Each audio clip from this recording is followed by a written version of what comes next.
बांग्लादेशर अनुरोध को आईसीसी शुणिलानी। टी20 विश्वकप खेलवा कड़ा चेतावनी।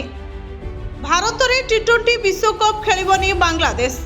दुई देश मध्य बढ़ुवा तिक्तता मध्य घोषणा करिछि बांग्लादेश क्रिकेट एसोसिएशन। यह भारत में खेल जाउथुवा टी20 स्थान परिवर्तन पर आईसीसी को अनुरोध करिछि बांग्ला बोर्ड।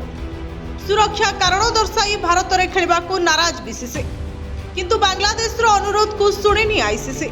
कहिछि जदि खेलिबार अछि तबे श्रीलंका नुहे, एही दुईटी जगह तुमको खेलिबाकू पड़िबो।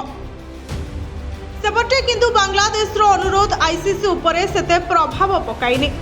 कोलकाता एवं मुंबई रे खेला जिबाकू थिबा मुकाबिला को अन्य दुईटी भेन्यू रे खेलिबाकू आईसीसी कहिछि। एही दुई भेन्यू भितरे रहिछि चेन्नई एवं तिरुवनंतपुरम। पूर्व बीसीसी सभापति अमीनुल इस्लाम चेन्नई रे खेलवा पाई मना कर देथिले। एबे से कहिसथि जे विश्वकप बाबदरे से एका निष्पत्ति नहीं परिबे नाही। सरकार को सह ए विषय रे आलोचना हेबो, किंतु से भारत रे खेलवा पाई केबे हेले राजी हेबे नाही।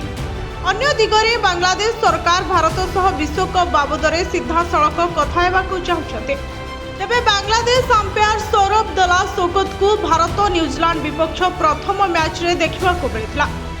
टी20 विश्वकप रे से अंपायरिंग करेंगे। आईसीसी यह द्वारा भारत में कौन विपद नथिबा प्रमाण करने को चाहूँचे।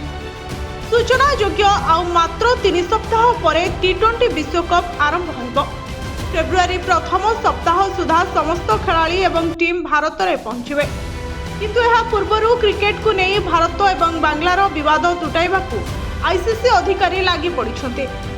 Bureau report, Odisha fast.